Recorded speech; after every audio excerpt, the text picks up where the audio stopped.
Hello, fellow explorer. I'm glad you found your way here. Welcome to Midnight Explorations. Tonight we are going somewhere very old. Not a place you can visit exactly, but a world you can enter. A world of wine-dark seas and rocky islands, of palaces smelling of wood smoke and olive oil, of gods who walk among mortals in the guise of strangers, and of one man, more weary than any of us can quite imagine, making his slow and difficult way home. For the next little while, there's nothing for you to do and nowhere for you to go. Let the day fade into the distance and focus on getting comfortable and breathing deeply. Settle in. Let your body grow heavy.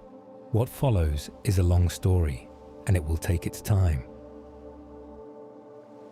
Picture a shore. Not a beach in any modern sense. No amenities, no shade, no commerce. Just a long strip of pale ground between the sea and the high walls of a burning city. The city is Troy. It stands on a low bluff above the plain of northwestern Anatolia, and it has been under siege for 10 years. But the siege is over now. The great wooden horse has been dragged inside the walls. The feasting inside Troy has turned to screaming, and now the screaming has died away, and what is left is smoke, and the smell of it, and the sound of the wind off the Aegean, and a very long beach covered in ships. There are hundreds of ships. They have been pulled up above the tide line for so long that the hulls are grey with salt and barnacles, the painted eyes at their prows faded by 10 summers of Anatolian sun. Around the ships, and in the vast camp behind them, are the men who sailed those ships across the Aegean a decade ago. Greeks, as we call them, though they called themselves Achaeans, Argives, Danaans. Warriors from a dozen small kingdoms scattered across the Greek mainland and its islands. Men who left their farms and their households and their families for a war that the poets would later call the greatest ever fought, and which these men, now that it is finished, are finding very hard to feel triumphant about. The world these men come from is one we can only partially reconstruct. We call it the Late Bronze Age, and it lasted, in the Aegean, from roughly the 17th to the 12th century before the Common Era. Its palaces were built of fine ashlar masonry and decorated with vivid frescoes. Its kings received tribute in oil and wool and bronze, and kept records on clay tablets in a script that was only deciphered in the 20th century. Its ships, long, narrow, built of oak or fir, driven by oar and when the wind was right by sail, ranged across the eastern Mediterranean in patterns of trade and raid that modern archaeology is still piecing together. The story we are entering tonight is as old as the memories of that world. We call it the Odyssey, and we attribute it to Homer, a name that may belong to a single poet or to a tradition so long and so communal that no single name quite contains it. It was not written down at first. It was sung. Traveling poets called aoidoi performed it from memory for audiences who gathered in palace halls and firelit courtyards, and it changed with each telling, absorbing new material, losing old details, growing and shifting over centuries before it was finally fixed in written form, sometime in the late 8th or early 7th century before the Common Era. By then, it was already ancient. By then, it was already carrying memories of a world that had vanished. What makes the Odyssey remarkable is not only its story, though the story is extraordinary, but what it preserves. In its descriptions of palaces and ships, feasts and sacrifices, bronze weapons and woven robes, we can see the faint but genuine outline of a real world, the world of Mycenaean Greece, of bronze-fitted swords and linear bee tablets and shaft graves stacked with golden cups. It is not a history, but it is not nothing either. It is the echo of a civilization speaking to us across 3,000 years, The men on the beach below Troy are thinking about going home. The Greek word for this, for homecoming, for the act of return, is nostos. It is not a simple word. It contains not just the fact of return, but its difficulty, its cost, its emotional weight. To return home after 10 years of war is not merely to reverse the journey out. It is to become, once again, who you were before, and to find out whether that person still exists and whether the home you left still resembles the home you carry in your memory. Nostos is the journey and the reckoning together. Not all of these men will complete theirs. Agamemnon, the high king who led the Greek alliance, will sail home to Mycenae and be murdered in his bath by his wife and her lover before he has time to feel safe. Ajax will go mad and kill himself. Diomedes will lose his kingdom. Menelaus and his wife Helen will be blown off course for 7 years before reaching Sparta. These are the other stories around the edge of the one we will listen to tonight. The man we are following is standing somewhere on that beach in the late light of a burning afternoon, and he is looking out at the Aegean. He is not the tallest of the Greek leaders, nor the strongest. He is of middle height, broad-shouldered, with a way of standing slightly forward when he thinks, a habit of attention that his men have long since learned to read. His name is Odysseus, king of the small rocky island of Ithaca, and he has been away from it for 10 years and wants, more than he has ever wanted anything, to go back. Ithaca is not a grand kingdom. It lies in the Ionian Sea, off the western coast of Greece, among a cluster of islands that are beautiful in the way that small, rugged, windswept places are beautiful. Not lushly, not with the ease of a fertile plain, but with the particular beauty of rock and sea light and wild thyme, and the sound of the water going in and out among the stones.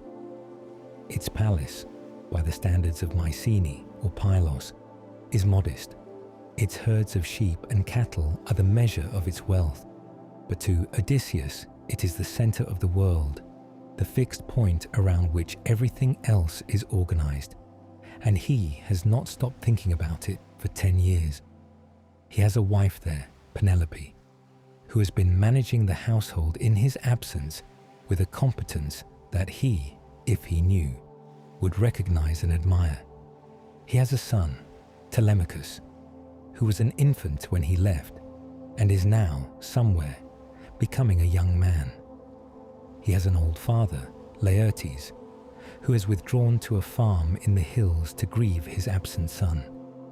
He has a house and servants and storerooms full of wine and oil and cloth that represent the accumulated wealth of generations. He has a home, and he wants to be in it. This is the story of how that simple wish, to go home, took him 10 more years to fulfill. This story has been told since shortly after it happened, if it happened at all, and in some form, even if not the literal form these ancient songs describe, something happened. There was a Greek world, and there were men who sailed across the Aegean, and there were long, difficult journeys home from war. What we have is the product of those experiences shaped by centuries of telling and retelling, and it has survived because something in it is permanently true, about what it costs to be away, and what it means to return, and what a person is when you strip away everything except the desire to reach the place that is theirs.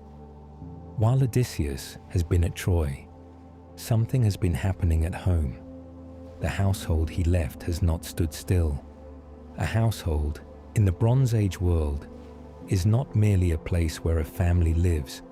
It is an economic and political unit, a center of agricultural production and craft and storage and hospitality, built up across generations and held together by the authority of its head. Without that authority, without the presence of the king, the household is vulnerable. The island of Ithaca is reached from the Greek mainland by a sea crossing that is short enough to make it visible on clear days, but long enough in the ancient world to feel like a real distance. Its geography has been a subject of scholarly debate for centuries. The ancient description does not quite match the modern island that bears the name Ithaca, and some scholars have proposed that Homer was describing a landscape that corresponds better to the Peliki Peninsula of the neighboring island of Kephallonia. The debate continues, and it matters less than the emotional truth. Wherever Ithaca is, it is Odysseus's place in the world, his specific corner of the earth, and its particular character, rocky, modest, beloved, is returned to again and again with the quiet insistence of a man describing a face he knows by heart. In the palace on Ithaca, in the years of Odysseus's absence, a problem has been growing. A group of young men, aristocrats from Ithaca and the surrounding islands, the sons of prominent families, have moved into the household and refused to leave. They are the suitors, men who are competing for Penelope's hand in marriage on the grounds that Odysseus must by now be dead, and that a queen without a king can't govern alone, and that whoever marries her will inherit the kingdom. There are more than 100 of them in some accounts, and they eat and drink from the household stores every day, slaughter the livestock for their feasts, and treat the palace as their own. This is not merely a romantic nuisance, it is a profound violation of the social order. The institution the Greeks called xenia, guest friendship, the code of hospitality that governed how hosts and guests should treat each other, was one of the foundations of ancient Greek social life. In a world without public infrastructure, without inns or reliable roads, or any of the mechanisms that allow a modern traveler to move safely through the world, hospitality was the system that made long-distance movement possible. A stranger who arrived at your door was under the protection of Zeus Xenios, Zeus in his aspect as the god of guests and strangers, and had to be fed and sheltered and sent on their way with gifts. In return, the guest owed respect, honesty, and restraint. The suitors violate xenia in almost every possible way. They arrive as guests and stay as squatters.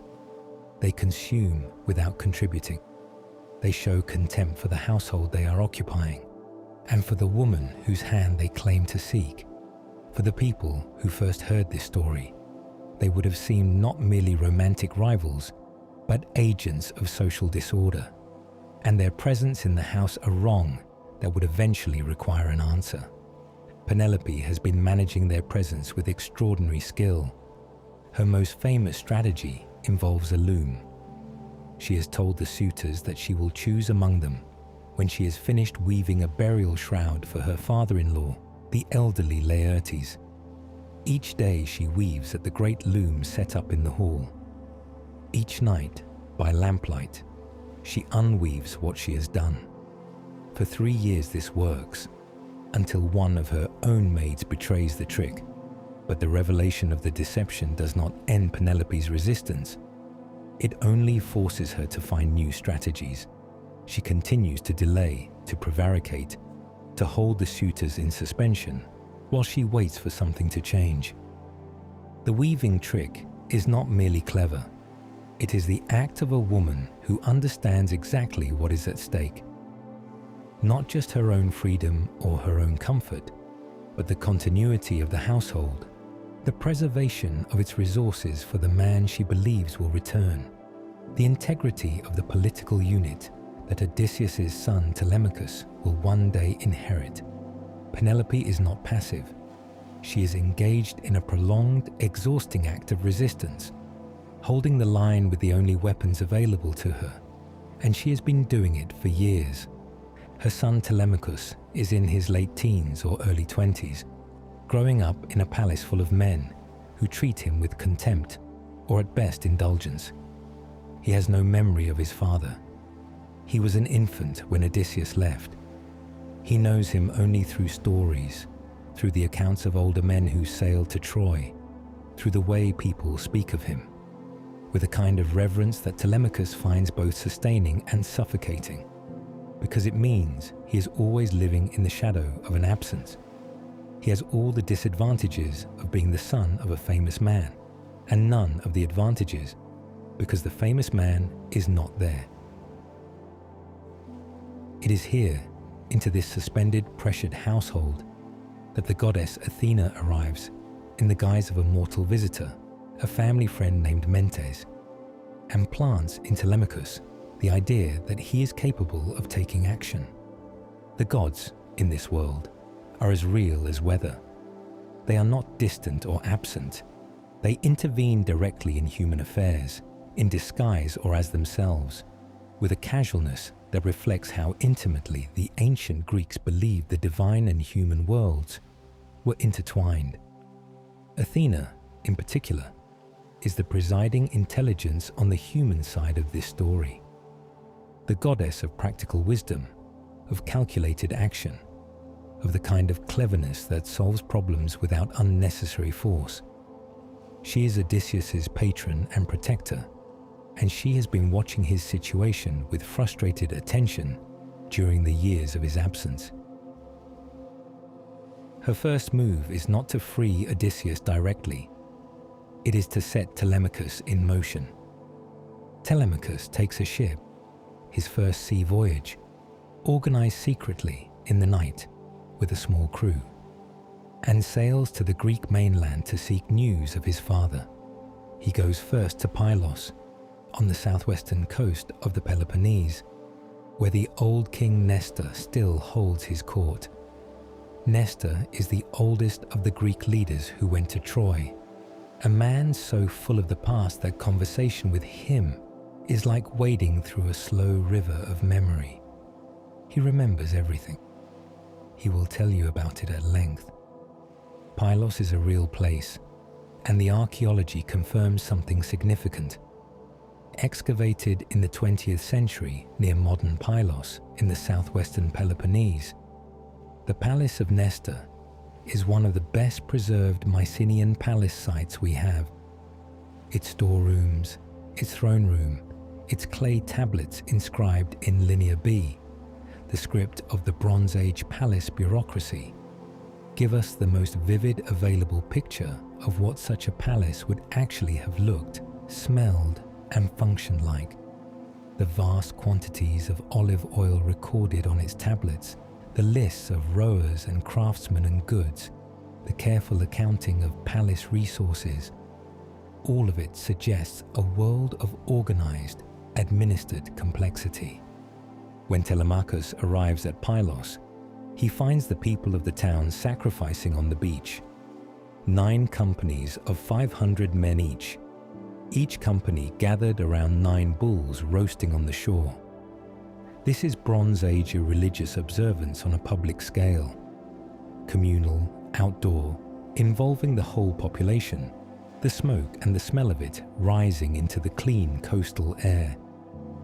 Nestor and his sons are among them. The visitors are welcomed before anything is asked of them, fed and given wine, and only then does the old king look at the young stranger across the fire and ask who he is. Telemachus says his name, says his father's name, and Nestor's face changes. The welcome Nestor extends is Xenia in its fullest expression. The young man is received without knowing who he is, fed and sheltered and offered gifts, and only after the feast does his host ask who he is and what he wants. This is the correct order. The guest is made comfortable before being interrogated. What Nestor tells Telemachus is a mix of information and sorrow. The fates of the other Greeks who came home from Troy, not all of them happy. He confirms that Odysseus was last known to be alive. He cannot say where.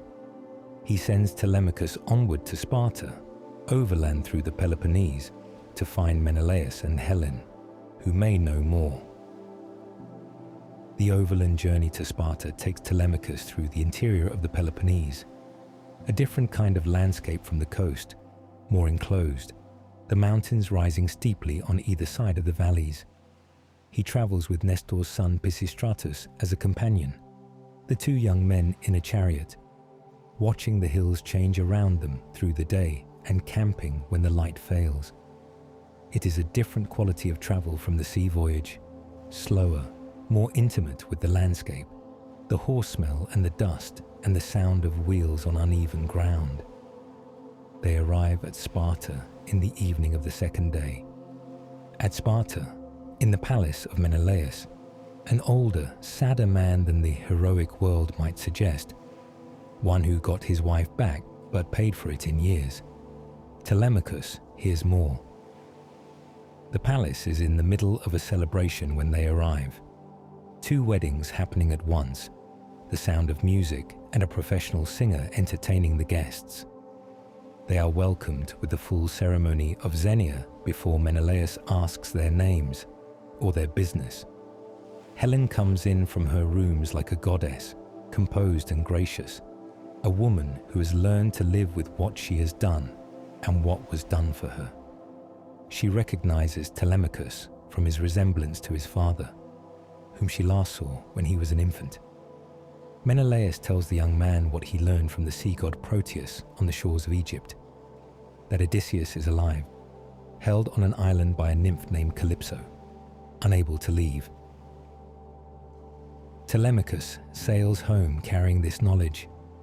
His father is alive, somewhere.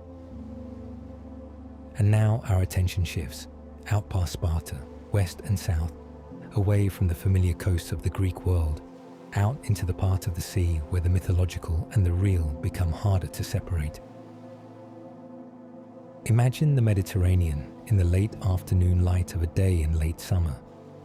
The sea is the particular color it gets at this hour, not quite blue, not quite grey, with a metallic quality to the surface that the Greeks, watching it from their ships, described as wine dark, not the color of wine in a cup, but the color of wine in a great dark jar when the light falls on it at an angle.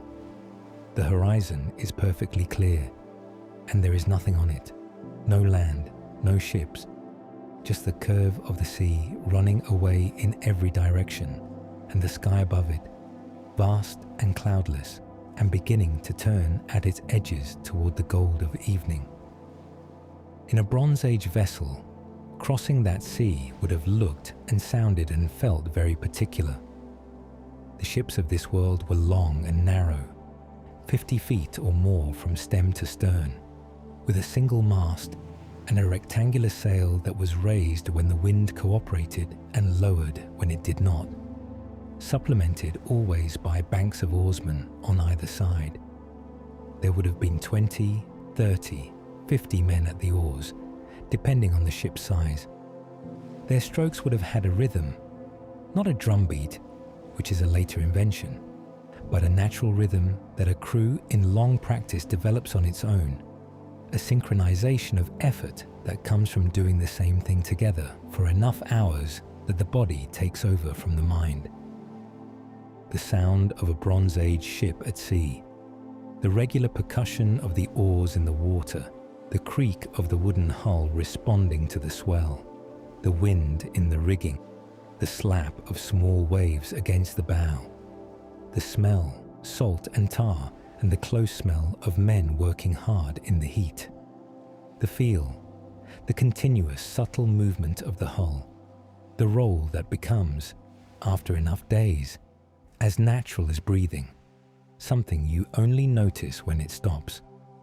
These are the conditions in which Odysseus has spent a great deal of the last decade. Not fighting mostly, sailing, waiting for winds, watching the horizon. The Odyssey is full of sea passages, and they are not filler. They are the texture of the life it describes. Somewhere beyond the reach of reliable maps, in the mythological Western Mediterranean, which the Greeks imagined as full of wonders and dangers that real sailors might or might not have encountered in modified form, there is an island. Its name is Aegean. It does not appear on any ancient map. and scholars who have tried to locate it have never reached consensus. The name alone suggests something at the edge of things. Ogygia, in Greek, carries connotations of primordial antiquity, of something that predates the current order of the world. It is a beautiful island. Springs run through meadows of violet and parsley. Dark alder trees and poplars and fragrant cypress crowd around a cave in the hillside. Grapevines climb the cave entrance, heavy with fruit. Inside the cave, a great fire burns, and the smoke of it, scented with cedar and juniper, drifts out across the island and out to sea. Birds nest everywhere, owls and hawks and cormorants, and the sea around the island stretches in every direction, empty and enormous. This island is the home of Calypso, a nymph, a divine or semi-divine being, one of many such entities in the Greek imagination who occupy the spaces between the major gods and ordinary human life. She is not malevolent. She is genuinely in love with the man she is keeping. And the man she is keeping is Odysseus. He has been here for 7 years. 7 years is a long time to be anywhere you do not want to be, even if that place is a paradise island with a beautiful and divine companion who is offering you immortality. The gods have sent Calypso a message through Zeus's messenger Hermes. She must release Odysseus. He is to be allowed to go home. But before she releases him, we see what he has been doing with his time, or specifically, what he does on the day we first encounter him. He is not in the cave. He is not with Calypso. He is sitting on the shore, looking out at the sea, weeping. This is how Odysseus first appears to us. Not in battle, not in triumph, not performing any act of skill or courage, sitting on a beach, homesick, crying. It is a startling choice for the opening of a heroic journey, and it tells us immediately what kind of hero this story is interested in. Not a man defined by physical supremacy or divine favor or martial glory, but a man defined by longing, by the particular, exhausting, wearing quality of wanting to be somewhere else, of knowing that the place he belongs is far away and that he cannot get there. The offer Calypso has made him is not a small one.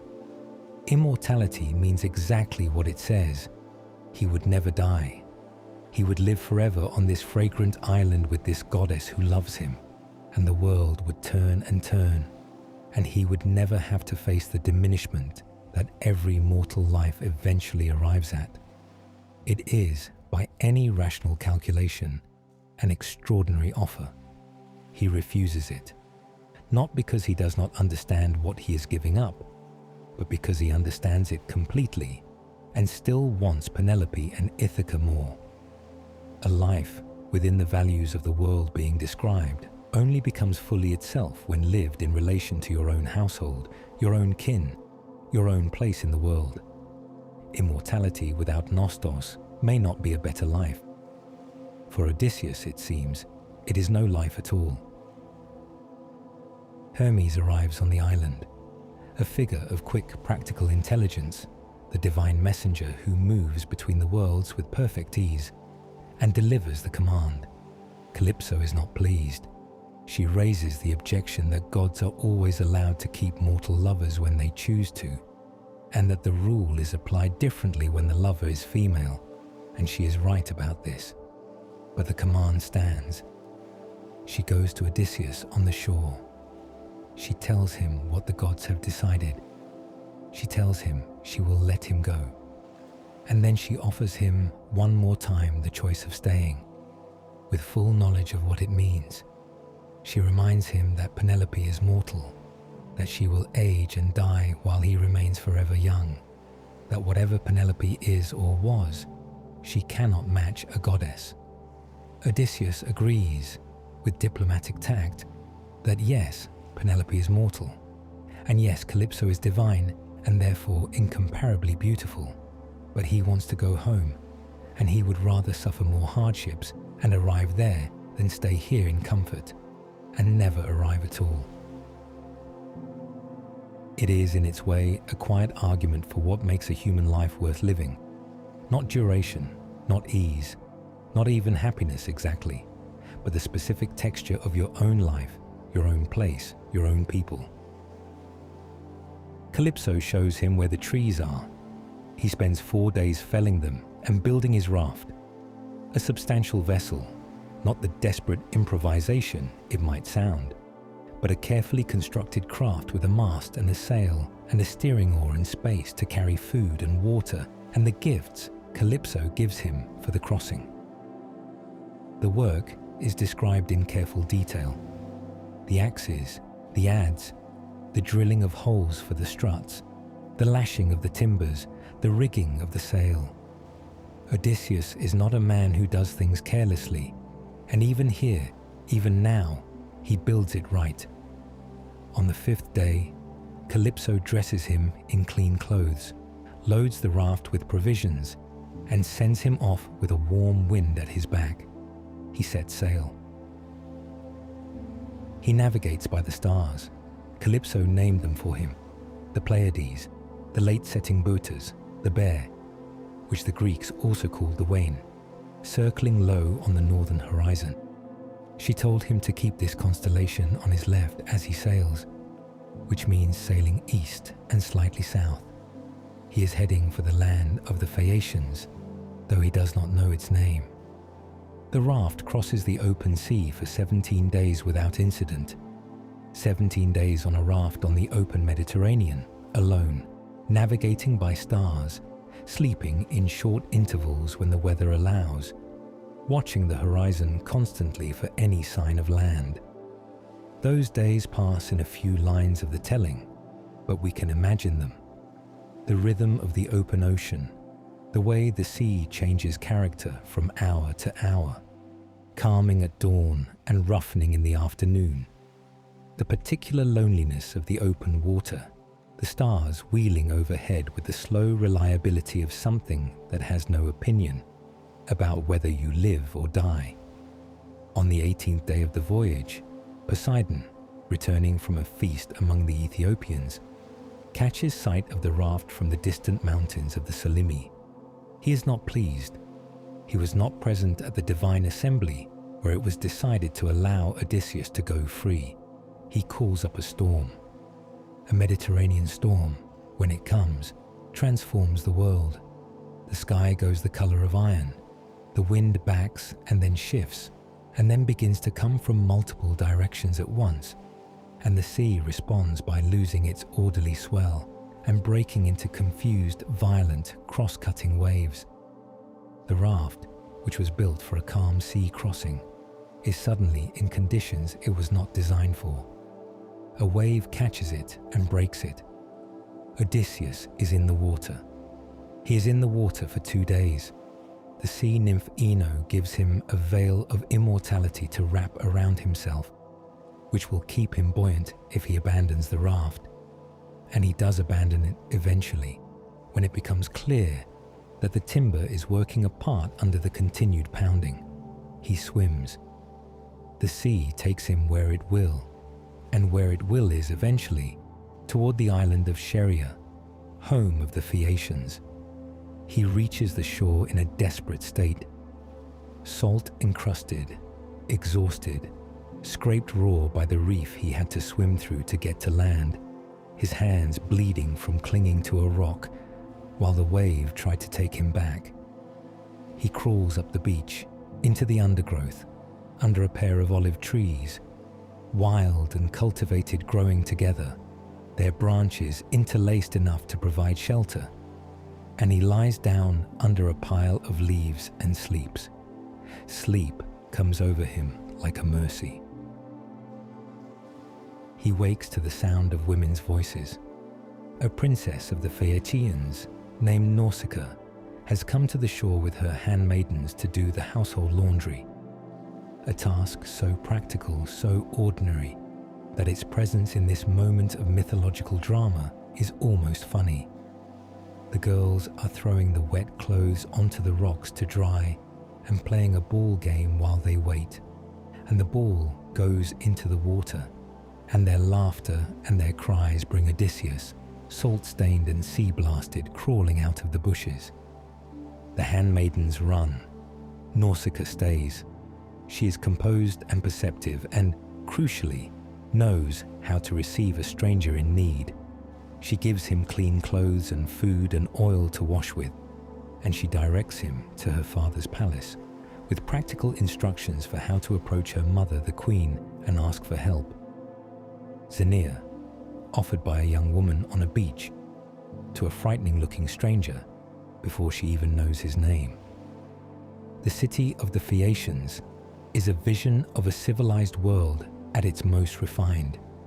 Its harbor is sheltered. Its ships are famous. The Phaeacians are the greatest sailors in the mythological world, so skilled that their ships travel by instinct and arrive without effort where they are needed. Their palace has bronze walls and golden doors and silver doorposts, and the gardens around it are unlike anything in the real world. Fruit trees that bear in every season, vines that are always either flowering or fruiting, the whole enclosed garden bathed in a light that seems to be its own source. This is a place slightly outside the ordinary world, not quite real, not quite mythological, a threshold. Inside the palace, the king Alcinous and his court receive the stranger with the proper rituals. A seat is cleared, wine is poured, food is brought. Questions are, correctly, in the Xenia tradition, held until the guest has eaten. There is a singer at the feast. His name is Demodocus, and he is blind, and he sings whatever the muse puts in his heart to sing. This evening, he sings about the war at Troy. He sings about the famous quarrel between Odysseus and Achilles, and in the hall of the Phaeacians, listening to a blind singer perform a story about himself, Odysseus pulls his purple cloak over his head and weeps. For a moment, we remain in the hall, because there is something extraordinary happening in this moment. We are listening to a story in which a character is listening to a story about himself being sung by a poet who, like the tradition that produced the Odyssey, is blind and inspired and does not choose what he sings. Homer, whoever or whatever Homer was, has built into the very structure of his telling a mirror, a poet within the story, reminding us that everything we are hearing is itself a performance, a tradition, a thing being told and retold. The story knows it is a story, and Odysseus, the man around whose travels and cleverness and longing the entire journey turns, sits in that hall and weeps, because the story is his, and it is also not his. It is already becoming a song that others will sing, and he is already becoming someone to be sung about, and the gap between the man who lived it and the story that will survive him is already opening. The feast continues. There are athletic games. The Phaeacians are proud of their physical excellence, and they invite the stranger to join them. Odysseus, stung by a comment from a young man who suggests he looks more like a merchant than an athlete, throws a discus further than any of them and offers to compete at anything else they care to name. Then the dancing begins, and Demodocus sings again. Eventually, Alcinous asks the question that has been waiting all evening. Who are you, stranger? Where do you come from? Where are you going? And Odysseus answers.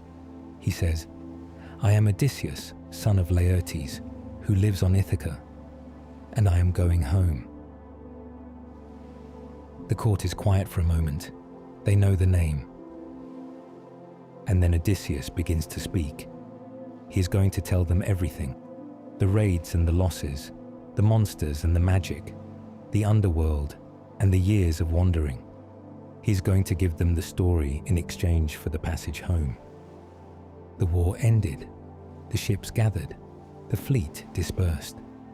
Odysseus had 12 ships when he left Troy, each with its complement of men.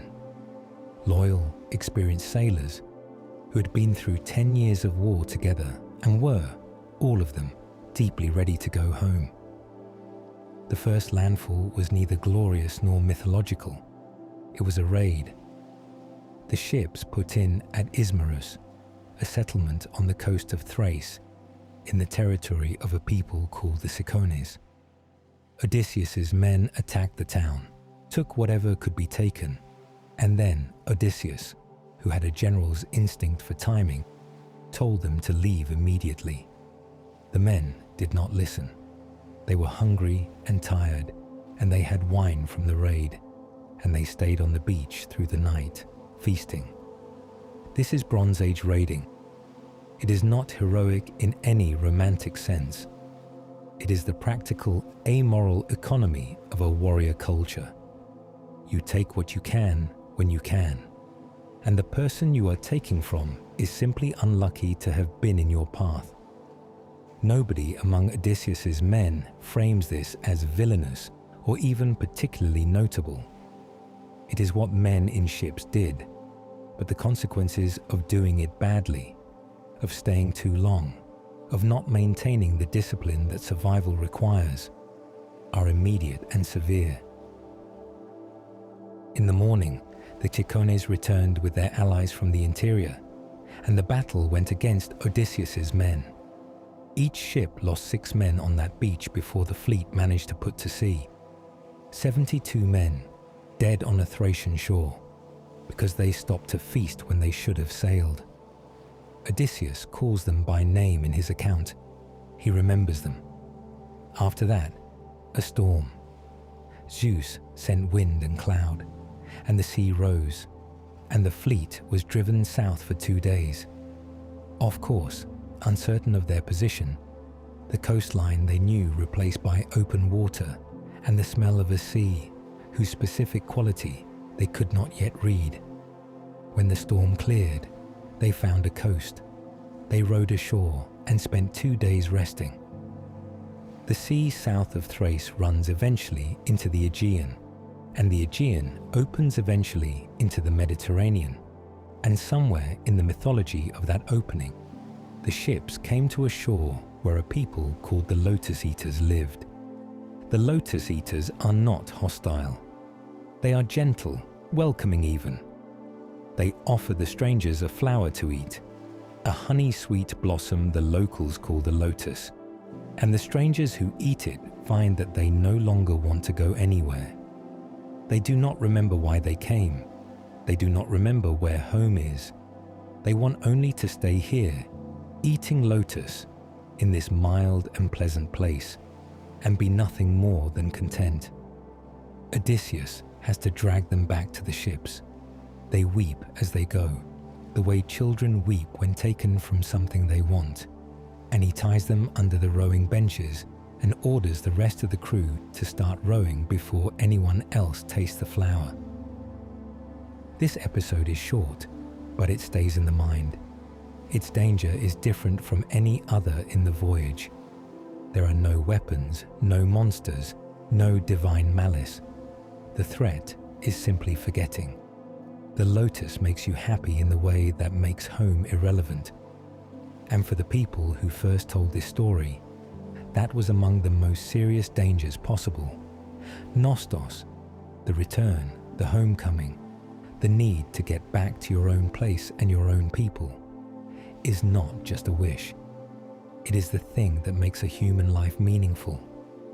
To give it up, even for contentment, even for a kind of peace, can be understood as losing yourself.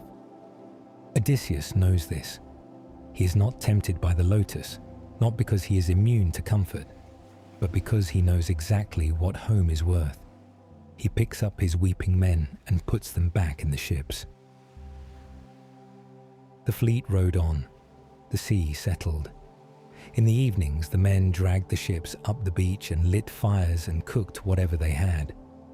Fish from the sea, if someone had thought to fish during the day. Grain from the stores if it held. Meat, if they had found anything worth hunting. They slept in the open, close to the ships, with the sound of the water coming and going in the darkness. In the mornings, those who woke early could feel the change in the air that comes just before dawn. A brief drop in temperature, a shift in the quality of the dark, and then the first pale green light arriving from the east, and the birds beginning in whatever trees were nearby. This is the daily texture of the voyage that passed over quickly in the telling, but which must have been its dominant experience for the men living it. Not the monsters, not the magic, not the encounters with gods and nymphs and terrifying creatures, but the long, ordinary days between those encounters. The work of the oars, the rationing of water, the repair of rigging, the reading of coastlines for fresh water and firewood, and anything edible. The nightly negotiation of where to stop and whether it was safe, and the repeated morning question, today, will it be possible to go a little further toward home? They came to a coast, and from the ships, they could see that the land across a narrow strait was fertile and green, unfarmed, but lush, with wild goats moving on its slopes, and the sound of goats and the smell of the sea. Across that strait, on a hillside above the water, there was a cave. Light came from it.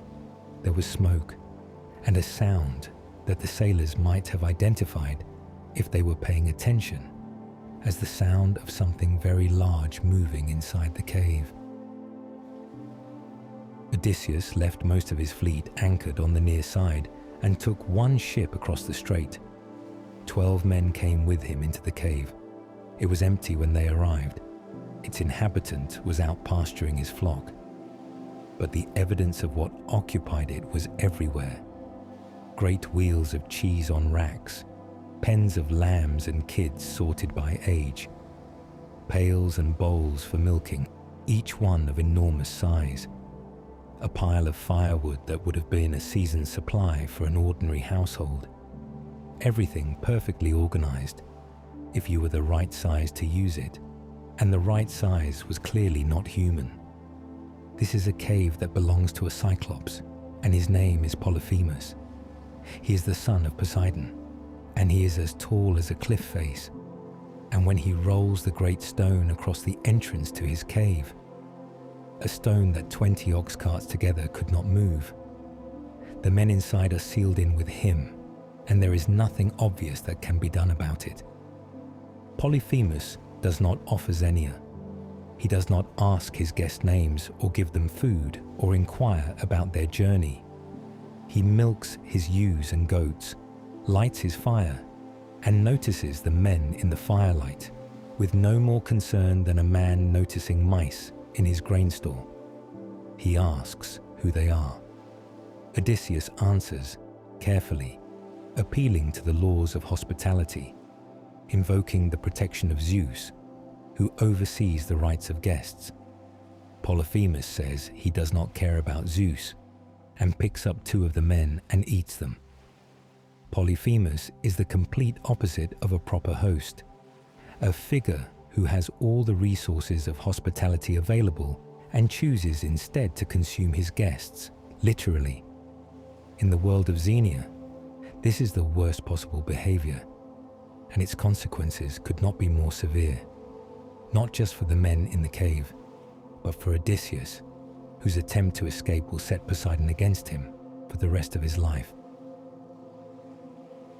The escape is one of the most famous examples of intelligence over force in all of ancient literature. Odysseus sharpens a stake from the Cyclops' olive wood club and hides it under the dung. He gives Polyphemus unmixed wine, stronger than the giant has tasted before, until he passes out.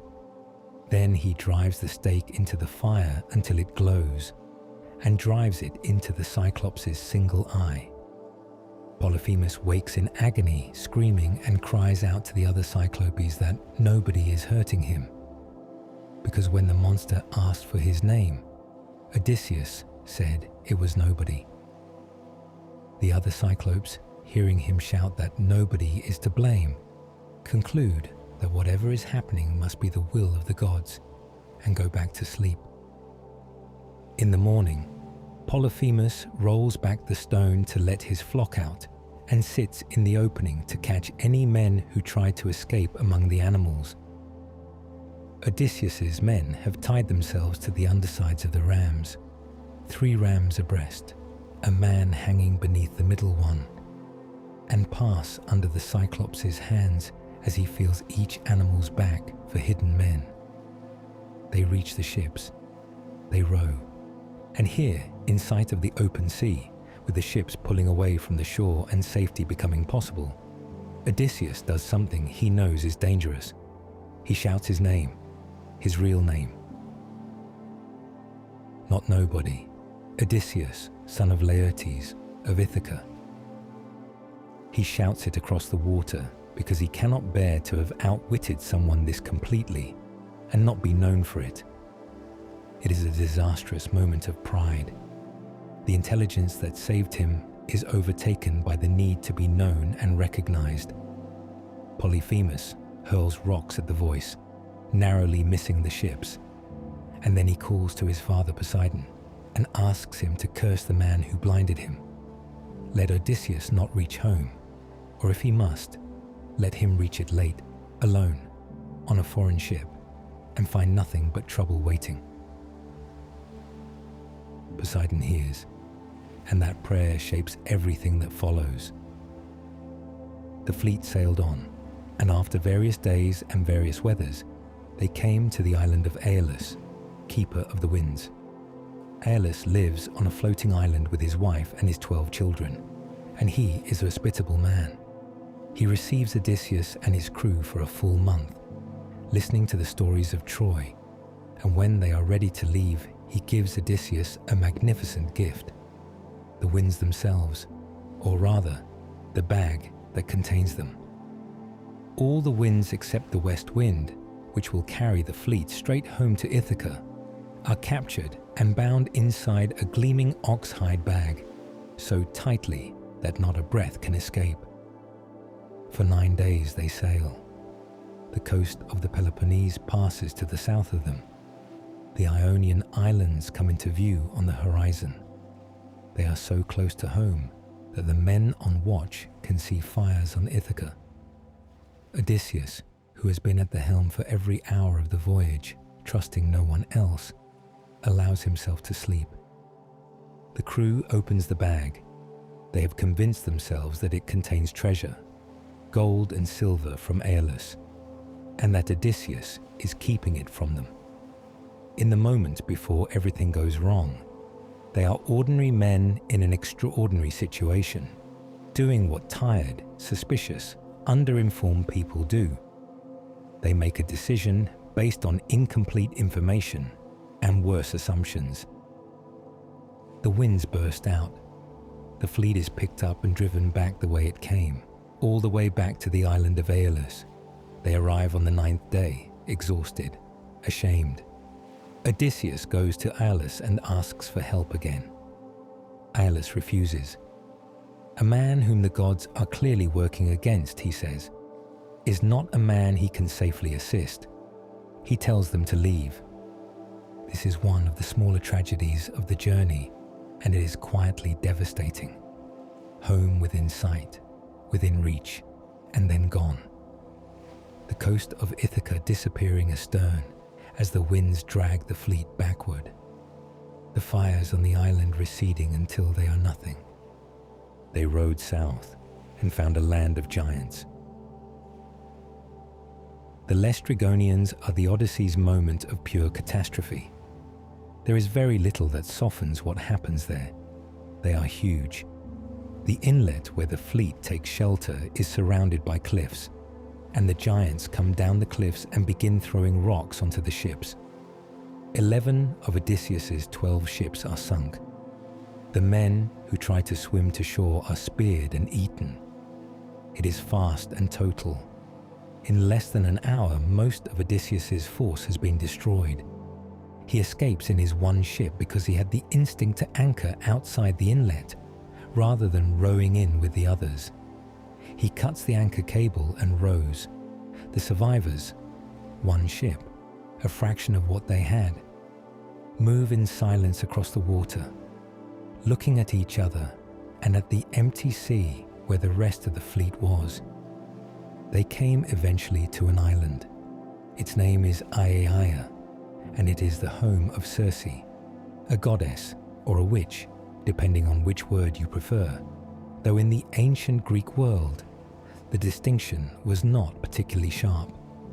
She is the daughter of Helios, the sun, and her island is densely forested and difficult to read. When some of Odysseus's men scouted inland, they found a clearing in the woods with a stone house at its center, and around the house, docile and oddly quiet, were wolves and lions, tame it seemed, or charmed. From inside the house came a woman's voice, singing, and the sound of a loom. The men went in. They were given food and wine, and when they had eaten, Circe touched them with a wand, and they were pigs. Their minds were intact. They knew exactly what had happened to them, but their bodies were pigs' bodies, and they were penned outside in the yard among the acorns. One man escaped and came back to tell Odysseus. Odysseus went alone into the forest toward the house. On the way, he was met by a young man, Hermes in disguise, who gave him a plant called moly, white-flowered and with a black root, which would protect him from Circe's drug. He was also given very specific instructions about how to negotiate with Circe once her magic failed. The scene that follows has a quality of negotiation, almost formal, almost like a legal proceeding. Odysseus resists the drug. He draws his sword. Circe, for the first time apparently in considerable experience with this particular technique, fails to transform a man into an animal. She recognizes the divine protection and understands what it means. She makes him a guest. She releases his men. She becomes, from this point forward, a guide, a source of knowledge and direction that Odysseus, however much he might prefer to reach home without detours, genuinely needs. The crew stays on Circe's island for a year. This is worth dwelling on, not as an indulgence, but as a human necessity. These are men who have been at war for 10 years and at sea since. They are exhausted in a way that goes deeper than physical tiredness. Circe's island offers them rest and food and a place without immediate danger, and they take it. After a year, Odysseus's men remind him that it is time to think about home.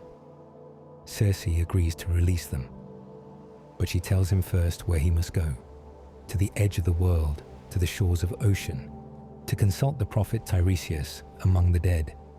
He must visit the underworld. There is a direction in the ancient world that has a particular quality, not north or south or east exactly, but somehow further beyond the known, across the outer ocean that the Greeks believed encircled the solid land of the world. Circe's directions take Odysseus that way. She tells him to sail until the sea changes color and the light dims, and the coast that appears is unlike any coast in the world of the living. He will know it when he sees it. The wind blows steadily from the south, carrying them forward without effort, as if the world wants them to arrive at this place. The sea is darker, the sky is lower. The quality of the light has changed, not dark, but without the particular golden quality that Mediterranean light has on a normal day. The air is cooler. The birds they had been seeing along the coast disappear. They arrive at the shore of the underworld and pull the ship up on the beach. It is not a dramatic beach. It is grey. There are trees, black poplars, willows, no fruit trees, no olive. The river that flows here is called the ocean, and beyond it, invisible but present, is the kingdom of Hades. Odysseus digs a trench. The ritual of consulting the dead in the ancient Greek world was a specific, procedural thing. Not meditation or prayer, but a form of practical communication that required physical preparation. He pours libations in the order Circe instructed. Milk and honey first, then wine, then water, then sprinkled barley. He kills 2 black sheep over the trench and lets the blood flow into it. Greek belief about death and the dead was not, on the whole, comforting. The dead continued, but what they became, shades, psyche, the dim impressions of the people they had been, was not the full self. The shade retained the shape of the person and something of their character, but it had lost the energy and substance that animated the living. In the underworld, shades moved through a dim, grassless landscape, fading in and out of coherence, needing blood to speak, needing the warmth of living beings near them to become briefly real again. It was not annihilation. It was something in some ways more melancholy, the continuation of identity without the substance that makes identity feel like anything. This is the world Odysseus is reaching toward with his blood-filled trench. And the shades come. The first is Elpenor, a young man from his crew who fell from the roof of Circe's hall on the morning of their departure. Drunk and careless, he tumbled from where he was sleeping in the night air and broke his neck on the ground below. Odysseus does not yet know this. He left before Elpenor's body was found. The shade tells him and asks one thing: bury me. Mark my grave with an oar. I do not want to lie unmourned and unburied while you sail home. The urgency of this request is central to everything the Greeks believed about death. To die without burial was one of the worst things that could happen to a person in this world. Not because the body was sacred, but because the rites of burial were what allowed the soul to cross into the underworld properly, to complete the transition from living to dead. The unburied lingered at the boundary, unable to go forward, haunting the world they could no longer properly inhabit. Elpenor, young and careless and dead by accident, is still present enough to ask for the thing he needs. Odysseus promises him. Then Tiresias comes. He is the greatest of Greek prophets, a figure of such antiquity in the mythological tradition that he exists outside the normal rules of time, having lived 7 human generations and moved between male and female embodiment in some traditions. He is blind, as prophets in the Greek tradition often are, because what they see is inward, and the outward sight would only confuse them. He is blind and very old, and he carries a golden staff, and he comes to the blood and drinks, and then he speaks. What Tiresias tells Odysseus is a map of what is to come, that Poseidon's anger will follow him, but that home is possible, that when he reaches the island of Thrinacia, where the cattle of Helios graze, he must not touch them, not one, not under any circumstances, whatever his men urge, whatever hunger demands, that if he keeps this prohibition, he will reach home, though late and without his companions, that he will find trouble waiting, that there is a journey beyond even the homecoming, and a further fate, and a gentle death at the end of it, in old age, among people who know nothing of the sea. Tiresias says what he has to say and steps back, and the other shades press forward to drink from the trench. The women come first, famous women from the ancient stories, Tyro, Antiope, Alcmene, others. Their shades passing before Odysseus, like the pages of a book of mythology. He sees them and lets them approach the blood one by one and listens to what they tell him. They come in a patient procession, the dead presented one by one, each with their story, each briefly real again before stepping back into the dimness, with a slow, slightly hypnotic rhythm. And then his mother comes. Her name is Anticlea. She died while Odysseus was at Troy. He did not know. She died of grief, her shade tells him, worn away by longing for him. She had waited and waited, and one day she could not wait anymore. He tries 3 times to embrace her. 3 times the shade of his mother dissolves through his arms, not because she does not want to be held, not because she is withholding herself, but because this is what she is now. She is a shade. She is smoke and a dream. She has the shape of the woman who raised him and the voice of her, and she has some part of what she was, but she cannot be held.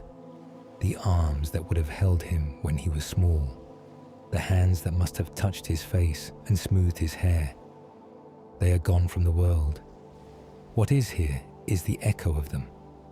3 lines, and then it moves on. The restraint is everything. Odysseus speaks to her after the 3rd failed embrace. She explains what she is now. She tells him how the household stands, that Penelope is faithful and weeping, that Telemachus has his land but lives in difficulty, that his father Laertes has withdrawn to the country and will not eat well or sleep in a bed, wearing old clothes and sleeping in the ashes by the fire. And then she tells him to go, to fix in his mind what he has seen here and take it back to the world of the living. Agamemnon comes next, the high king who led the Greeks at Troy, murdered in his own bath on the night of his homecoming by his wife Clytemnestra and her lover Aegisthus. His shade is still in shock, still somewhere inside the moment of it. He warns Odysseus, do not be fooled into thinking the danger is over when you reach your own shore. Come home carefully. Trust no one, not even your wife, until you know the ground is safe. He is not bitter about Odysseus personally. He is simply broken by what happened to him, and the breaking has made him distrustful of everything that home was supposed to be. Agamemnon's shade stands as a dark mirror to Odysseus's own nostos. Here is what homecoming can look like. Here is what can happen to a man who drops his guard. The warning is not cruel. It comes from a man who wishes he had been warned. Achilles comes, the greatest of the Greek warriors, who chose a short, glorious life over a long, obscure one, who died in his full strength at Troy, and whose name will be remembered as long as there are people to remember anything. Achilles stands in the dimness of the underworld and says, I would rather be a ploughman on the worst farm in the world, working for a man with nothing, than be king of all the dead. The heroic bargain, glory in exchange for a shortened life, looks different from this side of it. The glory is permanent, yes. The name is immortal, yes. But the living, even those who live in hardship, are alive. They feel the sun, and they eat, and they grow tired, and they sleep. The dead do none of this. They move through their grey landscape, and they remember what it felt like, and the remembering is a kind of diminishment. Ajax comes, the great warrior whose anger at Odysseus over the contest for Achilles' armor, which Odysseus won through eloquence rather than strength, has not faded even in death. He will not speak. He turns away. Even death has not resolved this grievance. Ajax's silence is one of the most eloquent moments in the whole journey. Odysseus sees more, the great sinners of mythology receiving their endless punishments. Tantalus, standing in water that recedes when he bends to drink, below branches that pull away when he reaches for the fruit. Sisyphus, rolling his rock up the hill and watching it roll down again, forever, and further beyond them, in the deeper dark. Other figures moving, heroes and ordinary dead alike. And Odysseus, feeling something like terror beginning to gather in him at the edges of consciousness, turns back before he has seen everything. Some things are not meant to be known completely.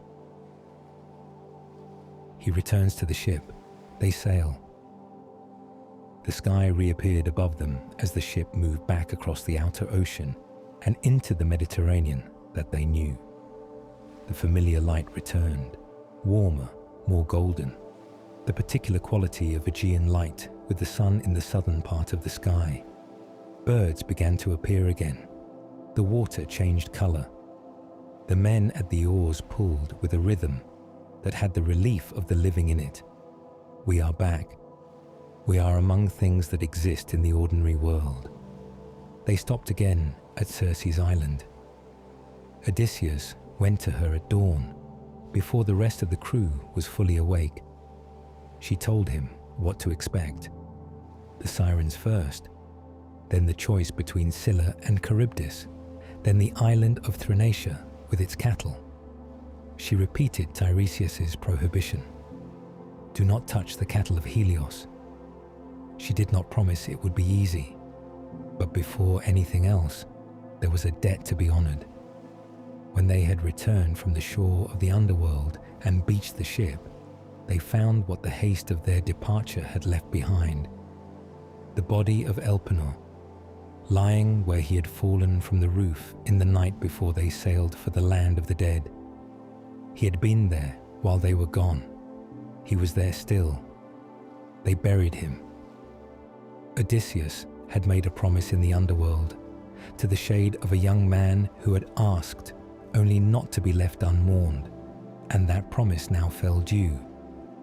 The crew carried the body up from where it lay, gathered wood, and built the pyre on a high headland above the sea, the place Elpenor had asked for, where the grave could be seen from the water. The fire burned through the day. When it had done its work and the ashes had cooled, they heaped a mound of earth above them and set a stone at its head. And then they took an oar, Elpenor's own oar, from his place at the bench, and drove it upright into the mound, so that it stood above the grave facing the sea, as he had asked.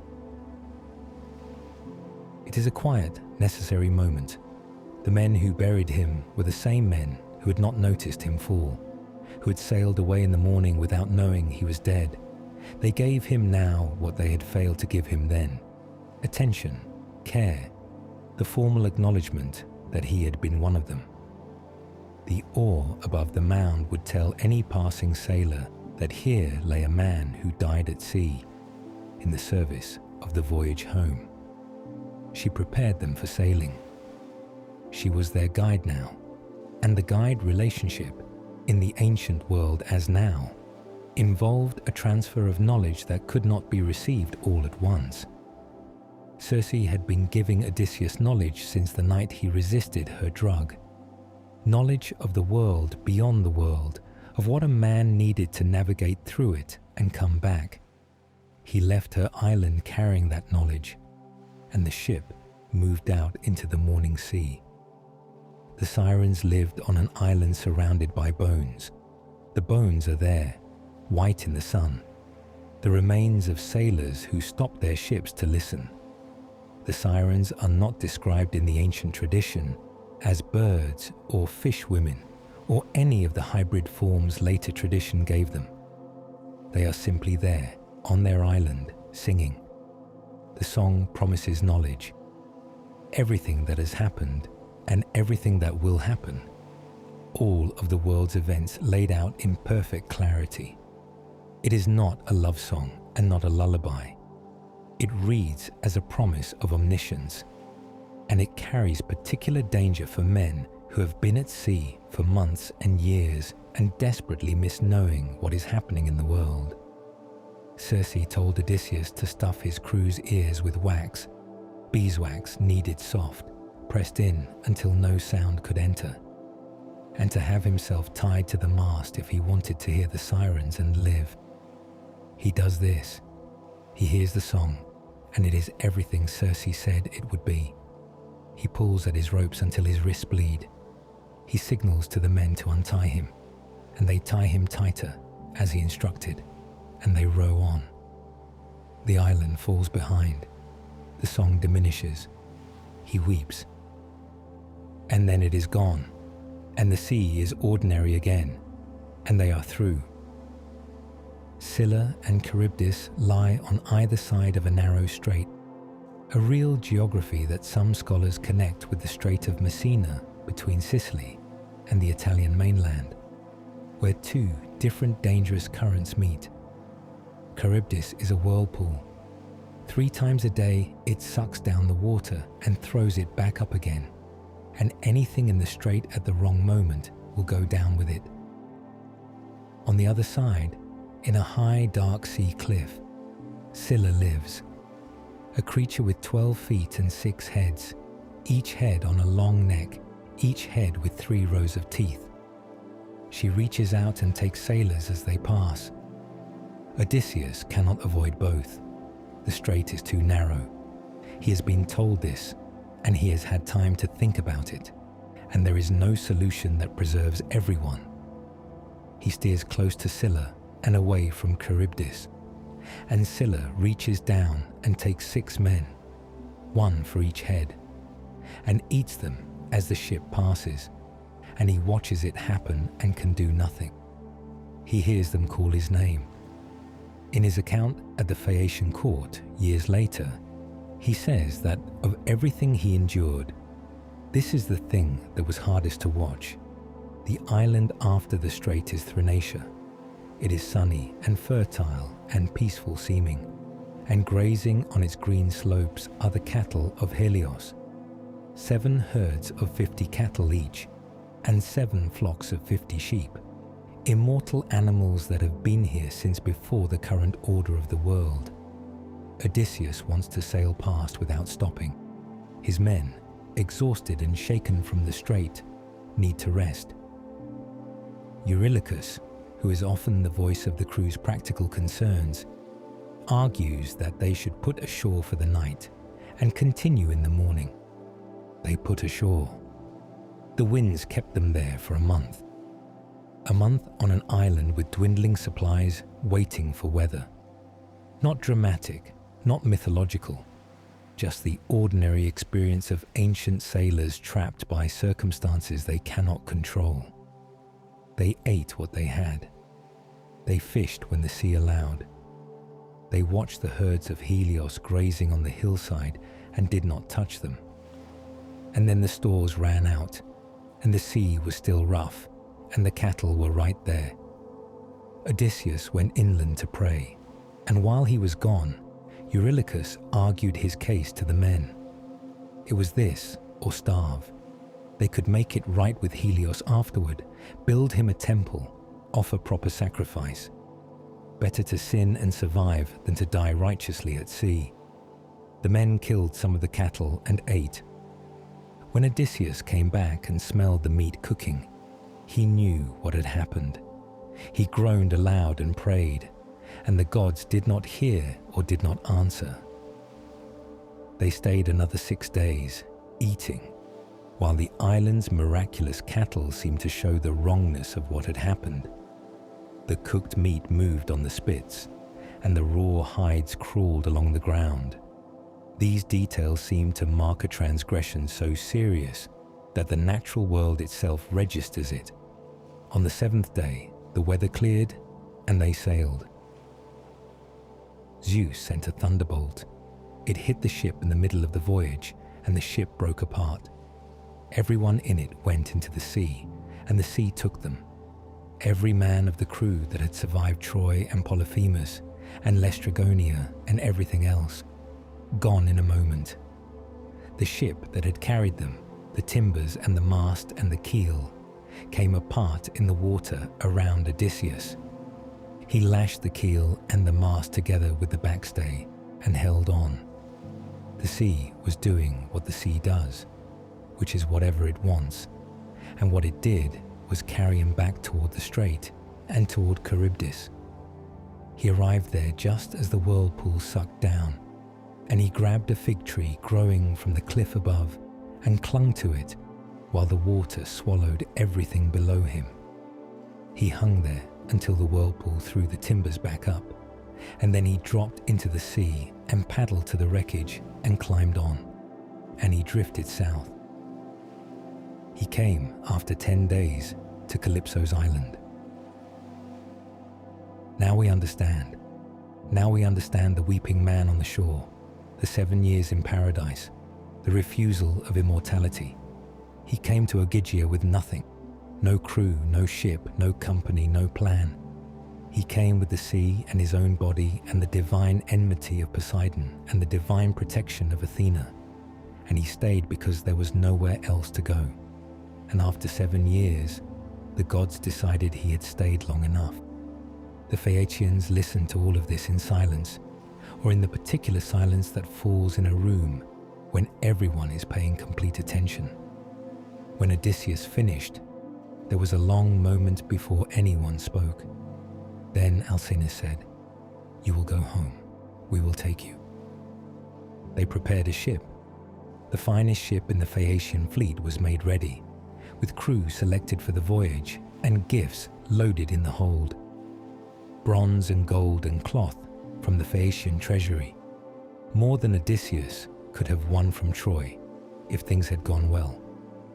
The gifts were in compensation for the journey and also in the tradition of Xenia. When a guest leaves, you send him home with gifts that will continue the relationship across the distance. Odysseus slept in the stern. The ship moved so smoothly and so quickly that sleep and movement were inseparable. He was not aware of traveling, only of being, and then of the ship slowing, and then of the ship stopping, and then of hands lifting him gently, still sleeping, and carrying him onto the shore of Ithaca. He was home. He did not know it yet. The Phaeacian ship, having completed its errand, turned back toward Scheria across the dark water. But Poseidon, watching it return, had not forgiven the Phaeacians for carrying Odysseus home against his wishes. As the ship approached its own harbour, entering the narrows where the townspeople had gathered on the shore to watch it come in, Poseidon struck it with his hand and turned it to stone. The ship itself, fixed in place just at the harbour mouth. Alcinous, watching from the shore, acknowledged that this was the price of what they had done, a punishment long feared and now come. The Phaeacians, those great sailors at the edge of the world, paid in full for the last act of hospitality they ever offered. The stone ship remained just outside their harbour, a permanent monument to the cost of kindness. When he woke, there was mist. Athena has laid a kind of obscuring around the island, so that Odysseus cannot immediately recognize it and do something rash and premature. He lies on the shore in the early morning light, surrounded by the gifts the Phaeacians have placed beside him, and he is confused. He thinks the Phaeacians have deceived him and left him on some foreign shore. Then Athena comes to him, in the disguise of a young shepherd this time, and tells him where he is. And when he knows, when Athena says the word Ithaca, she lifts the mist, and the island becomes itself. He kisses the ground. He weeps. Not with joy exactly. Joy is too simple and too light for what this moment contains. He has been trying to reach this specific ground for 10 years, and it is under his hands now. And the emotion of that, the complicated, crushing, disbelieving relief of it, is too large to fit into any single feeling. Athena tells him what he will find when he goes to his house. 112 suitors, eating his stores and competing for his wife. She tells him to go in disguise. She transforms him, touches him with her wand and makes him old, bends his back and dulls his eyes, and puts old man's clothing on him and gives him a staff. He is Odysseus, but the world looking at him will see a beggar. He went first to the farm of Eumaeus. Eumaeus is the swineherd, the man responsible for Odysseus's pigs, a large operation that involves hundreds of animals and several farm buildings on the hillside above the harbour. He is not a nobleman. He is a servant, in the formal social hierarchy of the Bronze Age household, a man who manages livestock and lives in a rough hut and eats the same plain food his animals do not eat. But he is also one of the finest people in this entire story. The hut is simple: rough stone walls, a yard for the pigs, a fire inside, and Eumaeus sitting at the door cutting leather for a new pair of sandals. His 4 dogs, working dogs that he has trained for handling pigs, come out at the stranger's approach barking, and Eumaeus shouts at them and throws things, and they back down. He welcomes the stranger in, does not ask his name first, offers food and fire and wine first, and only after the guest is comfortable does he ask where he comes from and what brings him here. Eumaeus, as he tends the fire and brings out food and sits down to eat with the stranger, talks about his master. He is full of his master.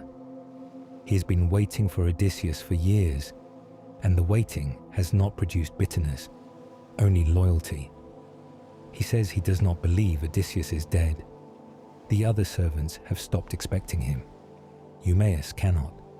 He talks about the man he serves in the present tense. The irony is quiet and profound. Odysseus is sitting opposite Eumaeus, hearing himself spoken of with this depth of loyalty, and he cannot yet reveal himself. The disguise holds.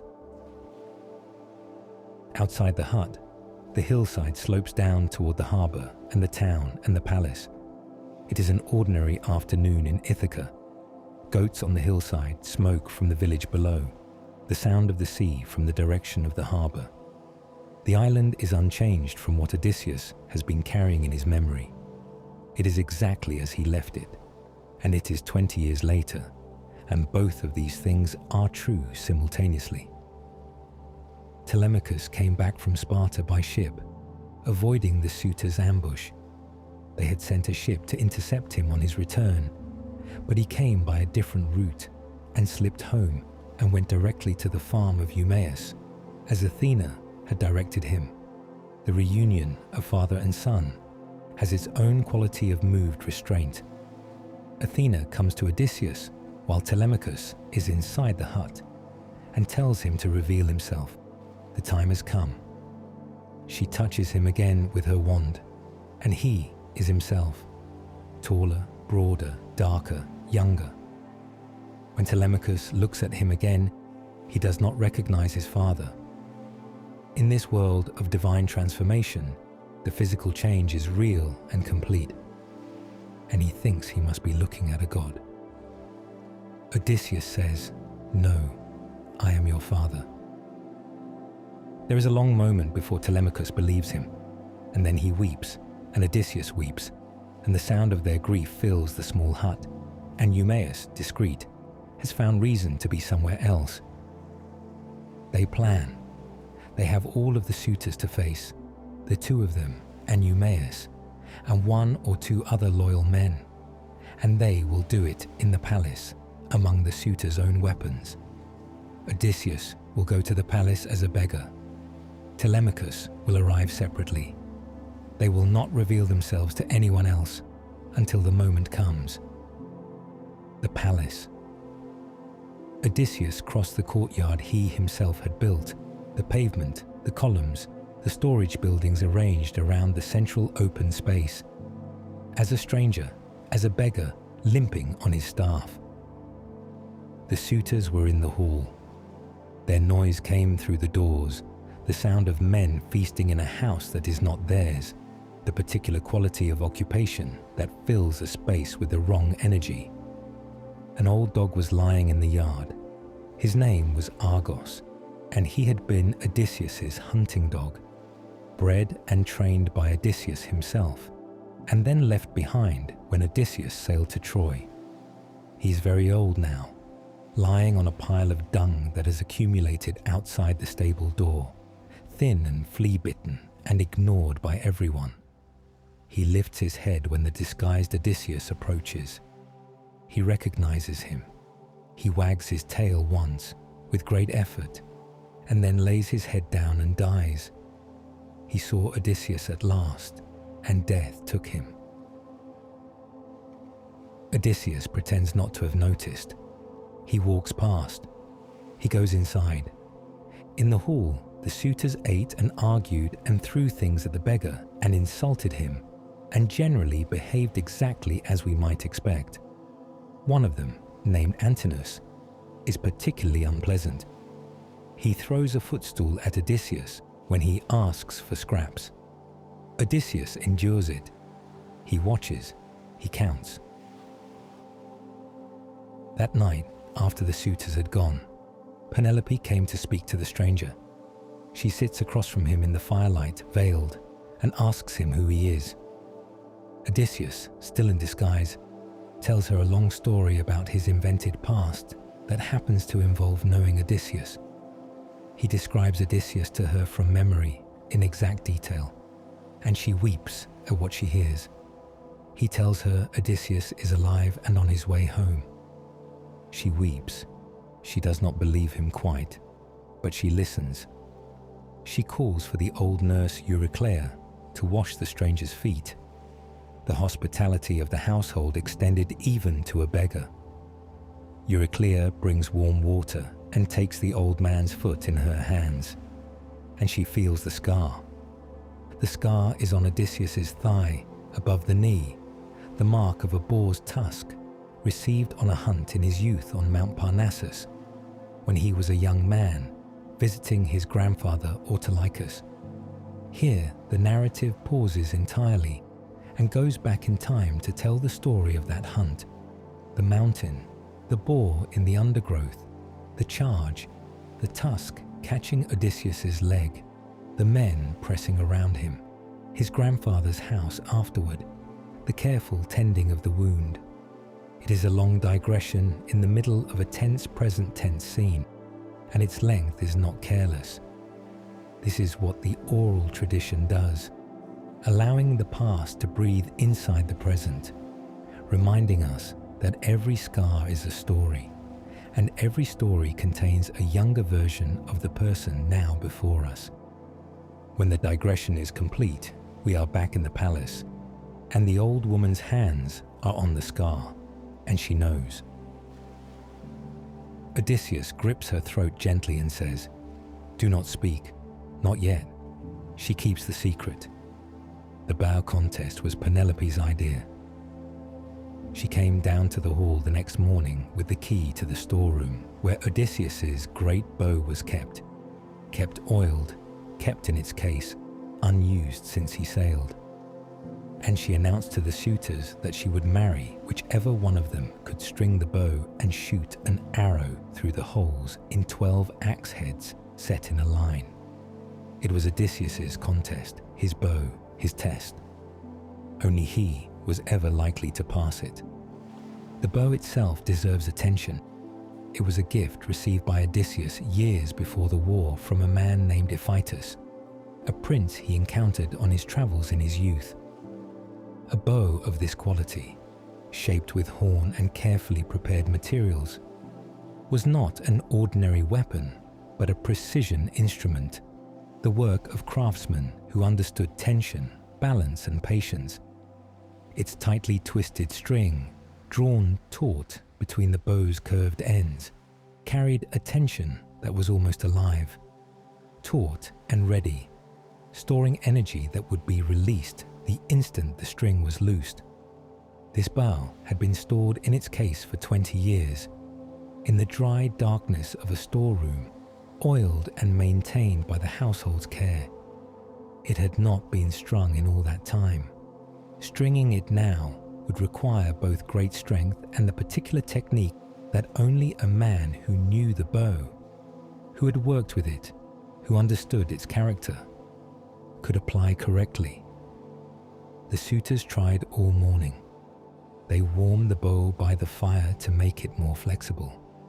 They rubbed it with tallow. They strained and sweated and failed. The bow resisted. The suitors are strong men, warriors in their own right, and the fact that they cannot string the bow is not an occasion for mockery, but a statement about legitimacy. The bow belongs to Odysseus, and it will not be bent by those who have no right to it. Some of the suitors could barely draw it at all. Others came close, but not close enough. They passed it around the hall through the long morning, each one failing in turn. And then the disguised beggar, sitting in the corner, asked if he might try. The suitors objected, some with anger and some with contempt. What could a beggar know about a bow like this? Penelope said he could try. Telemachus sent her upstairs, gently but firmly, the son asserting himself in his own house for perhaps the first time, and took charge of the contest himself. The room watched. Eumaeus carried the bow across the hall to the old beggar and placed it in his hands, and the other loyal men who knew what was about to happen positioned themselves without making it obvious they were doing so. Odysseus took the bow. He turned it in his hands, examining it the way an experienced craftsman examines a treasured and familiar tool, checking for any damage that 20 years might have done, any warping in the wood, any weakness in the horn, any place where the sinew might have dried unevenly. He found none. The bow had been kept well. He held it and felt the weight and balance of it, the way a man picks up an old tool and discovers that his hands remember it, even when his mind does not consciously do so. And then he strung it, easily, the way a musician strings a lyre, and plucked the string, and the string rang clear and true, a single note ringing in the hall. The room was very quiet. He picked up an arrow. He knocked it without rising from his stool, without theatre or ceremony, with the quiet economy of someone doing something they have done 10,000 times. He sighted down the line of axes. He shot. The arrow passed through all 12 holes without touching a single axe head, and the sound of it landing in the target beyond was the sound of something arriving where it was always going. And then he looked at Telemachus, and Telemachus nodded, and Odysseus stepped aside and drew the bow again. This arrow went into Antinous, who was in the act of lifting a wine cup to his lips. What followed was not quick, but we do not need to linger on it. The suitors were trapped in the hall. Telemachus had arranged for the weapons stored there to be moved to a back room the night before. The doors were sealed. Odysseus and Telemachus and the faithful men with them moved through the hall, and the suitors, understanding at last what was happening and who the beggar had been all along, could not reach their weapons and could not escape. When it was done, it was done. The loyal servants identified themselves. The disloyal ones faced judgment, a judgment an ancient audience would have understood as the proper restoration of household order, though the punishments imposed are severe by any measure. Sulphur was burned in the hall, as was custom after such a thing, the fumes clearing what the air had held, and the great space was cleaned and aired and set in order. Penelope, upstairs, did not come down until it was finished, and she had been told twice. When she came down, she sat across from the man who was her husband in a chair by the fire, and she looked at him for a long time without speaking. He had been cleaned and dressed, and Athena had restored something of his former appearance. He sat straighter, his shoulders had their old breadth. Something in his face had settled back into its true proportions. He looked more like the man who had left 20 years ago. But Penelope did not throw herself into his arms. She has been managing imposture and manipulation and pressure for years. She has watched men pretend to be things they were not, has been the target of strategies and deceits, has run her own deceptions to stay alive in a difficult position. She is not going to be fooled by someone claiming to be the man she loves on the evidence of his appearance alone, however convincing that appearance might be. She sat and she looked at him, and she said nothing for a long time. Telemachus, watching from across the room, was impatient with her. He said so. Odysseus told him to leave it. He understood. She told the servant to move the great bed, the marriage bed, the one built in the room in the west wing of the palace, out into the hall so the guest could sleep there. It was a test. Only one person in the world knew why that instruction was impossible. Odysseus reacted immediately, and the reaction was unguarded. Perhaps the first unguarded moment he has had in years. "You cannot move that bed," he said. "I built it." He built the room around an olive tree that grew on that spot. A great tree, rooted in the earth of Ithaca, its trunk as wide as a column.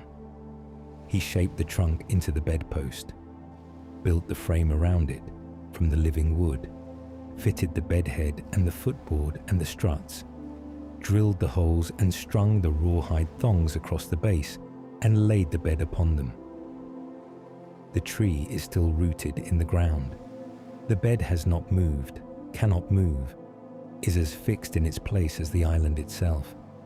If someone has moved it, he said, it would have to have been cut from its root, and he would know if that had happened. This knowledge, this specific, unguessable, intimate knowledge about a bed he built with his own hands around a living tree, was the proof she needed, and only he could have it. Not just the fact of the tree, but the description of the work, the details of construction that belonged to the person who did the work, the particular knowledge that accrues only through doing. She wept, and she came to him, and she apologized for the testing, and he held her. Penelope's weeping was like the sea wind after a long storm, a release of something that had been building for years, finally allowed. They stayed up through much of the night talking. He told her what had happened, compressed, selective. The version that a man tells his wife when they are finally together again, and he has things to say that are not adventure, but simply account. I was here, and then there, and this happened, and this cost me what it cost me. She told him what it had been like in the palace, the years of the suitors, the management of it, the loneliness of it, the weight of keeping everything intact for the man she believed was coming back. The night passed around them while they talked, and sometime toward morning, they slept. There was a final confrontation to manage. The relatives of the dead suitors gathered in Ithaca, grieving and angry, and some armed themselves under the leadership of Eupeithes, the father of Antinous. They met Odysseus, Telemachus, and Laertes beyond the town, and for a brief moment the violence threatened to begin again. Laertes struck down Eupeithes, and Odysseus and Telemachus moved forward. Then Athena intervened. She called both sides to stop, and Odysseus obeyed. A covenant was made, and peace returned to Ithaca. The threat of further violence was ended. The household could begin to settle, but one reunion still remained. Odysseus went to his father. Laertes was in the orchard, his farm in the hills above the town, where he had retreated in his grief. The orchard was well kept, fruit trees in their rows, the soil turned and weeded, the work of an old man who has found in physical labor the only thing that still gives structure to his days. He was wearing old clothes, as the shade of Anticlea had told Odysseus in the underworld.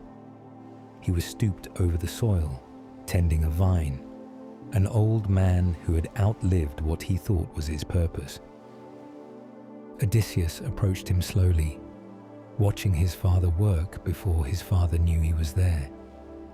There is a particular quality to this kind of watching.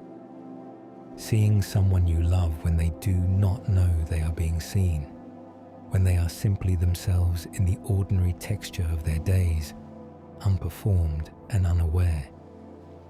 Laertes moved carefully around the vine, his hands on the stems, with the light, exact touch of someone who has been tending vines for 60 years. He was thinner than Odysseus remembered. His clothes were dirty at the knees from kneeling in the soil. Odysseus spoke. Laertes looked up. This recognition is the last of several, and it has a different quality from the others. Not the practical proof required by Penelope, not the careful staging managed with Eumaeus and Telemachus, but something more exposed, more abrupt. Odysseus shows his father the scar, the same scar that Euryclea recognized. He describes the fruit trees that Laertes gave him when he was a child. 13 pears and 10 apples, and 40 fig trees and rows of grapevines. The things a father gives a small boy to make the orchard feel like his, to make him understand that this land is his inheritance. The details are right. Only one person can know them. When Laertes finally believes it, his legs give way. Odysseus catches him and holds him up. They stand together in the orchard with the trees around them in the morning light, and whatever that moment contains, 20 years of separation, the death of a wife, the slow grief of a father who had nothing left to do but tend the soil and wait, it simply exists and lets itself be what it is. The morning after that, and the morning after that, the household beginning its return to the rhythms it had maintained for 20 years in an altered form, now returning to the form it always should have had. Penelope in her rooms, Telemachus finding his authority, the servants returning to their work, the storerooms still full of oil and wine and cloth, the resource Penelope had preserved through years of careful management, the livestock on the hills, the harbour below, the sea beyond the harbour, the bed rooted in its olive tree.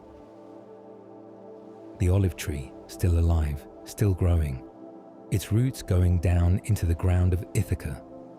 Odysseus built the room around it, built the bed frame from it, left the stump rooted and living at the base of the bed. This is his fixed point, not the palace, not the island, not the people he loves, though all of these matter enormously. But this particular thing, this joint he made between the house he built and the earth it stands on, this proof that he was here and is here and belongs here. The tree keeps growing, the room keeps the tree, the marriage bed holds the marriage, the household holds the family, the island holds the household, and the man is home. Dawn over Ithaca. The light comes from the east, from the direction of the Greek mainland, the direction of Troy and Pylos and Sparta, and all the courts and coastlines this journey has travelled through. It falls first on the high places, the hilltops, the ridge above the palace, and works its way down into the harbour and across the water in the bay, which goes from dark to dark gold, to the blue silver that Mediterranean water becomes in the full morning sun. The island wakes the way islands wake, slowly, by stages, with the birds first, and then the goats on the hillsides, and then the first movements of people in the lanes below the palace. Smoke from cooking fires, the sound of oars in the harbour as the fishermen put out, the particular quality of a morning after a great change. Everything ordinary, everything the same as yesterday, and everything different. Somewhere in that dawn, in one of the rooms of the palace, or perhaps in the orchard on the hillside with his father, Odysseus is simply present. He is not sailing. He is not navigating by stars. He is not tied to a mast or clinging to a fig tree above a whirlpool. He is standing on the ground of the place that is his, and he is breathing the air that belongs to this island. And for the first time in 20 years, there is nowhere else he needs to be. This story has been told for nearly 3,000 years. It has been copied and recopied, translated into almost every language on earth, set to music and painted and argued over and re-examined by each generation that encountered it. Something in it has continued to matter. Something in it has continued to feel true. Perhaps what has survived is not the adventure, though the adventure is remarkable, but the feeling underneath the adventure, the feeling of being far from where you belong, the understanding that a life is not just a life but a particular life, tied to particular people and a particular place, and that losing those connections, even temporarily, is a kind of wound that can only be healed by returning. The knowledge that the way home is rarely direct, that it takes longer than it should, that it costs more than seems fair, and that this is not a reason not to go. The oral tradition that carried this story, the chain of singers across centuries, each one learning it from a predecessor and passing it to a successor, each one adjusting and embellishing and preserving, understood something about how stories work. A story survives not because it is entertaining, though this one certainly is, but because it carries something that people recognize from their own experience, something they need to hear again. What they needed to hear, and what they still need to hear, is this: the journey is long, the obstacles are real, the sea will work against you, and the gods will sometimes work against you, and your own pride will sometimes work against you. But home is possible, the return is possible, and what waits at the end of it, the specific, impermanent, mortal, particular life that is yours, is worth every day of the crossing. Let the image of Ithaca settle around you now, the harbour in the morning, the light on the water, the olive tree in the dark room at the heart of the palace, its roots going down into the island's ground, its trunk the backbone of the bed, where two people, reunited after 20 years, are finally sleeping. Somewhere out on the Mediterranean, a ship is crossing in the dark. Its crew is asleep, or almost asleep, rocked by the slow movement of the sea. The stars are the Bear and Orion and the Pleiades, turning in their circles above the mast.